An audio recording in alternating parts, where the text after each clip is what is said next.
So it's now been about 2 years since the last Gorillaz album Cracker Island came out, and I reviewed it when it first dropped, but now that I've lived with it for so long, I got something to say. Now, Gorillaz releasing a polarizing album that divides the fandom is absolutely nothing new. As a matter of fact, that's how it goes for almost everything they release, to be perfectly honest. It happened with Humans, it happened with the Now Now, and believe it or not, it even happened with Plastic Beach. Yeah, that's right. It's a fan favorite now, but when it came out, a lot of people were hating on it because of how different it was from Demon Days. This sounds nothing like Gorillaz. How dare this experimental band make experimental music? Like, yeah, due to the nature of this band and how they're always trying something new, almost every time they release anything, there are people who love it and people who hate it for one reason or another. And Cracker Island is no different. In fact, I'd go as far as to say that it's their most divisive album, with Humans as a very close second. Now, Humans was polarizing due to the collaborators taking up a lot of spotlight, as well as the lack of real instruments on the record, and Cracker Island has gotten a lot of criticism for being too pop, too mainstream sounding, and too safe. Now, would I say I agree with any of these criticisms?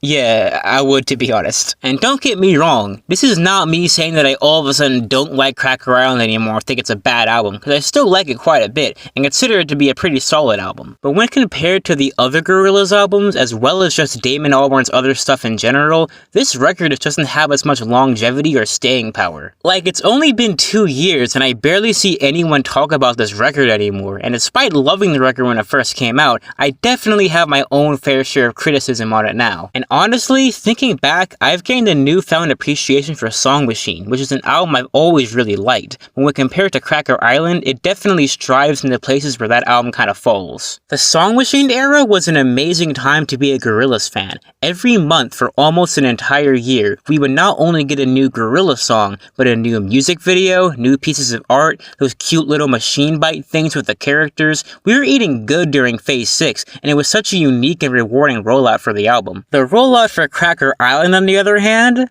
was nothing short of a horrendous mess. Like, it was the most frustrating album cycle I've ever experienced. Like, I kid you not, it was Kanye levels of obnoxiously drawn out, but hey, at least Damon didn't turn into a Nazi afterwards. I decided to gloss over it in my original review, but the rollout for this album really didn't do it any favors, and is a huge part of the reason it isn't looked at favorably by so many fans nowadays. Now, originally, the album was meant to be released during the summer of 2022, shortly after their world tour started, but because the record label wanted to wait for the vinyls to be completed, and they were apparently experiencing some issues with that, the album got pushed all the way to February 2023. Late April is when they went on tour and started debuting new songs like Silent Running and the title track, but we didn't get the first single until June, and even then we still didn't get an album announcement. That didn't come until August with the release of New Gold, and I vividly remember how pissed off I was that day. At this point, we had already been waiting 4 months to hear anything about the album, and now that we're finally getting the actual announcement, we find out that it's 10 tracks long, and it isn't coming out until another 6 months from now. So in all, this rollout took 10 months. That's almost an entire year for an album that isn't even 40 minutes long. But that wasn't the only thing I was peeved about that day. There was also a lot of confusion regarding the name of the album. Since up until that point, all signs pointed to it being called the Static Channel. They opened up every show with an intro showing that title, and there are multiple articles that called their upcoming record the Static Channel. But no, I guess it was actually called Cracker Island the entire time, and someone on the team made a little goof. What makes that even worse though, is that the Static Channel is a much better name than Cracker Island, so I don't know what they were thinking with that decision. Boy, I really hope somebody got fired for that blunder. Not to mention, the album cover is by far their worst. Like, it isn't a bad piece of art on its own, and Jamie Hewitt's really good at what he does, but as an album cover, it's just super clunky and doesn't even fit the vibe of the record. There's actually an alternative cover that was floating around, and it's pretty ugly, but it's ugly in a good way, and I would have much preferred it to what we ended up getting. So yeah, the horrible rollout is a big reason for my soured feelings on this era of Gorillaz. But what about the album itself? I'd say it's a pretty good alternative pop album with some fun and catchy songs, but it could have been so much more. Like, it clearly needed a bit more time in the oven. It feels really rushed, and that's because it actually actually was rushed. It was made in 9 days. And sure, the demos that Damon brought to Greg Kurstin predate the initial session, but these songs still could have used a lot more time to be more developed. This album seemed like it was going to be a super high concept record about cults, but instead we got a super short and easily digestible pop record that sometimes makes a comment about modern day society. And yeah, the album definitely does play it safe. It isn't nearly as diverse, experimental, or weird as their other records. And I've seen a lot of people compare this album to the Now Now, and that's true in some ways, but if you know me, you know that I love the Now Now. And sure, both the Now Now and Cracker Island are a lot shorter and a lot more simple than the other Gorillaz albums, but the Now Now uses that simplicity in a much more compelling way. And the funny thing is, a few months afterwards, The Ballad of Darren by Blur came out, and that's one of the best albums Damon has ever written, and has aged way better than Cracker Island, despite them both coming out in the same year. And plus, The Ballad of Darren had a 2-month rollout instead of,